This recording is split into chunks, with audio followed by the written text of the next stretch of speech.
Tourist family. Wow! இந்த வருஷத்துல இன்னொரு ஒரு சூப்பர் ஃபீல் குட் மூவி. இந்த மார்க்கெட்டிங் பண்ற பெரிய படத்துக்கு நடுவுல இந்த ஒரு நல்ல படத்த மிஸ் பண்ணிட்டேன். ஃபர்ஸ்ட்டு சீன்லயே ஆடியன்ஸ் எல்லாருமே புடிச்சிடுறாங்க. அவ்ளோ அழகா இருக்கு. ஒவ்வொரு சீனுமே சாதாரண சீன் தான். சிம்பிளான ரைட்டிங், சிம்பிளான மேக்கிங். ஆனா நம்ம கூட அது அவ்ளோ அட்டாச்டா இருக்கு. சாதாரண படம். ஆனா ரிசல்ட் வாவ்! வேற லெவல். சசிகுமாருக்கு நாடோடிகளுக்கு அப்புறம் மக்கள்கிட்டயும் பாக்ஸ் ஆஃபீஸ்லயும் வெற்றி அடைஞ்ச படம் இதுதான். சிம்ரனுக்கு அழகா ஒரு ரெஃபரன்ஸ் வச்சிருப்பாங்க. ரெஃபரன்ஸ்னா அப்படி வைக்கணும். அதை விட்டுட்டு ரெஃபரன்ஸே படமா எடுக்கக்கூடாது.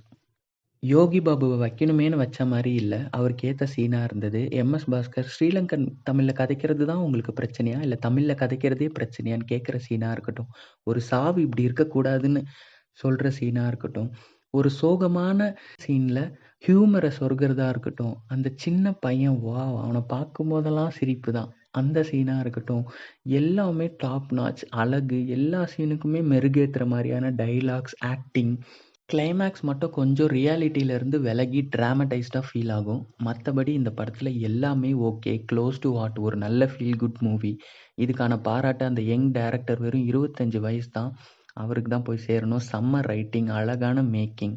நல்ல வேளை இந்த படம் தமிழ்நாட்டுல இருந்து வந்தது. இதுவும் கேரளா படமா இருந்திருந்தா, டேய் எங்ககிட்டயும் ரியாலிட்டி எல்லாம் இருக்குடா, அதை நாங்கள் எப்படா காட்ட போகிறோன்னு ஃபீல் பண்ணியிருந்திருப்போம். படம் சூப்பராக இருக்குது. ஆல்ரெடி இந்த படத்தை நிறைய பேர் பார்த்துருப்பீங்க. அப்படி பார்க்காதவங்க கண்டிப்பாக இந்த படத்தை தேட்டரில் போய் பாருங்கள். 8 crores எடுத்த படம் 80 crores தாண்டி போயிட்டுருக்கு. பாக்ஸ் ஆஃபீஸ்லேயும் சக்ஸஸ். அப்படி பார்க்க டைம் இல்லைன்னா ஜூன் 6 ஜியோ ஹாட்ஸ்டாரில் வருது. குடும்பத்தோடு உட்காந்து பாருங்கள். வர்த் வாட்சிங், வர்த் யுவர் டைம். நான் கதைப்பது சரியா இருப்பின் கமெண்டில் உங்கள் கருத்தை பதிவு செய்யுங்கள்.